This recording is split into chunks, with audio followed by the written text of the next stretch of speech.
Hi, I'm Gareth Spence and welcome to Tech Talk. This year's ECOC marks a major milestone for the show. It's celebrating its 50th anniversary. As one of the general chairs of the event, Jörg-Peter Elbers played a key role in these celebrations and is joining me now to discuss them. Jörg, has the anniversary been a success? Hi Gareth, so I think the anniversary has become really a tremendous success. We had record numbers on registered attendees. We have the largest exhibition since more than 10 years. And I think everybody just likes to get together, to network, to mingle, to discuss with colleagues, meet new people and talk about the hot topics in optical communication.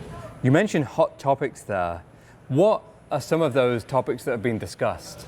Right, I think the topic which keeps the industry going is obviously how can we increase the capacity in all the networks we have without increasing cost and power consumption at the same time.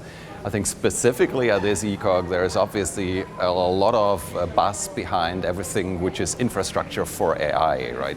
You can have AI clusters here with 1 million of AI computing nodes which all need to get optically interconnected, which is obviously a huge business opportunity, but also creates a lot of challenge in terms of thermal management, power consumption, and making sure that the overall economics of such a solution works.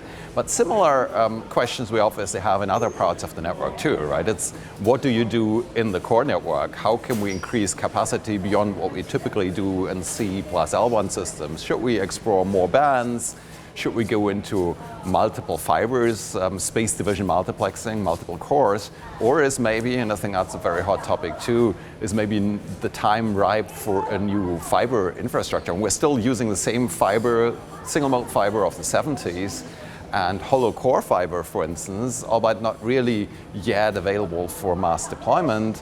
Has some interesting properties there, that dispersion is lower, nonlinearity is lower, and light guiding is effectively in air, so also the latency which you get over those fibers is lower, and potentially you could transmit much higher capacities over that type of fiber. You spent some of the show looking back over the previous 50 years. If you had to look forward to the next 50 years, are there any things on your mind that you expect to see? It's funny that you say this because I need to remember the symposiums. We had a 50 years of ECOC symposium yesterday where we really asked some of the pioneers of the early hour to tell us about their experiences in the last year. And a lot of the session was about predictions and how right and how wrong people were. And I think the funny thing there was, really, it's hard to predict the future, right? You can extrapolate certain things, but looking at, from where we are today, what will happen in 50 years is probably a very big challenge. What we see is, the steps for the next couple of years, I think that's certainly much clearer, right? If we look into the rapid advances in photonic and electrophotonic integration, which is a key capability both to increase the capacities in our systems as well as bringing higher capacity down to the access network. This is for sure a topic, I would say, or the topic for this decade. Moving forward, as I said, certainly new fiber types, new system architectures and so on is maybe what is needed, because if you kind of look back, you can actually look from an innovation point of view, you have large innovations maybe every 20 years. So the 70s were the year where the single mode fiber and laser semiconductor lasers at room temperature were made available for commercial use, right? Then if you look into the 90s, we had the erbium doped amplifier, so fiber amplifier, which really helped to revolutionize the system there because you didn't need as many regenerators, electronic regenerators, and could do much longer unrepeated transmission distances there.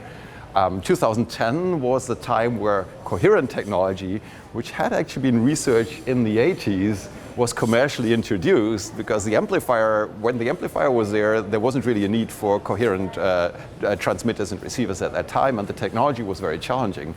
With the advances then in technology and the higher data rates and digital signal processing, then around 2010 it was much easier to introduce this, right? And as I said, if we look into what is the innovation of the 2030, I would say it's probably the electrophotonic integration, right? Bringing things closer together, which is very much needed both for the data center and AI infrastructure as well as for the service provider markets. And from an Adtran perspective, how do you see the optical portfolio developing?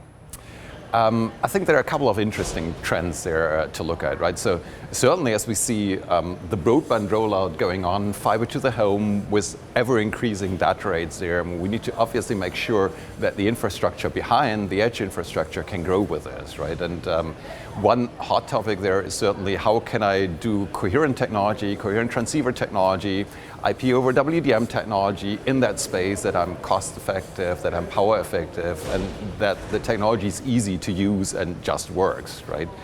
And there are some specific challenges in that area. So a lot of the development of the more recent coherent transceivers is primarily driven by hyperscale customers, which need higher and higher demand to interconnect their data centers. If you then look more into the access and aggregation network, you will see that we have actually different demands.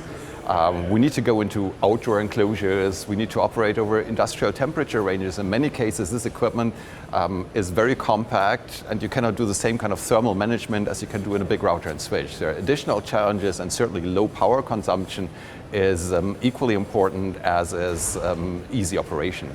And maybe I think that's a common scheme there too, right? I mean, everything which we can do to go to an infrastructure where we have data-driven intelligence, we can pull more things out of the network, we do more automation there. I think this will be fundamental for a lot of applications we have, because there's a shortage of skill, staff, labor, and so on.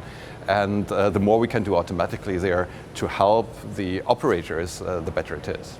Jörg, thanks for joining me today. Thanks, Gareth.